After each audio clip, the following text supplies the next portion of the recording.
करनाल में कृषि मंत्री श्याम सिंह राणा ने किसानों के 6 दिसंबर को प्रस्तावित दिल्ली कूच के सवाल पर कहा कि दिल्ली कूच का कोई मुद्दा नहीं है। 3 कृषि कानूनों के समय पर मुद्दा था। पंजाब में किसानों ने जो प्रदर्शन चलाया है उससे पंजाब का ही नुकसान हुआ है। उन्होंने कहा कि बड़े उद्योगों से संबंधित राइस मिलर बिहार और मध्य प्रदेश की तरफ चले गए। जहां प्रदर्शन चलेंगे, धरने चलेंगे, वहां नुकसान होगा और जहां पर कानून व्यवस्था ठीक रहेगी वहां पर विकास होगा। हरियाणा में कानून व्यवस्था को बिगड़ने नहीं दिया जाएगा, लेकिन हम किसी के खिलाफ भी नहीं है, क्योंकि हम भी किसान हैं और हम भी समझते हैं। हरियाणा के कृषि मंत्री श्याम सिंह राणा ने कहा कि देखिए, हरियाणा किसी भी कीमत पर कानून व्यवस्था को बिगाड़ने नहीं देगा। अगर मैं ऐसा कहूं तो दिल्ली जाने का कोई वाजिब कारण नहीं है। हमें अपनी अपने राज्य सरकारों के सामने मुद्दे उठाने चाहिए।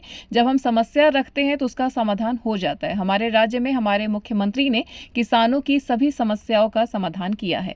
मंडी में किसानों की फसल खरीद के फार्मों पर नीलामी की तिथि लिखा हुआ है, जिस पर मंत्री ने कहा कि इस पर परंपरा को बदला जाएगा, क्योंकि किसान की फसल नीलाम नहीं होती बल्कि बिकती है। इसलिए इन सभी फार्मों में से नीलामी शब्द हटाकर वहां पर बिक्री शब्द का प्रयोग किया जाएगा। देखिए, हरियाणा तो कानून व्यवस्था को बिगड़ने नहीं देगा किसी भी कीमत पे, और मैं समझता हूँ दिल्ली जाने का कोई औचित्य भी नहीं है। अपने अपने प्रदेश में अपनी सरकारों से बात करें तो दिक्कतें दूर हो जाती हैं उनकी। वहाँ हमारे प्रदेश में हमारे सीएम साहब ने सारे किसानों की समस्याओं को सॉल्व कर दिया।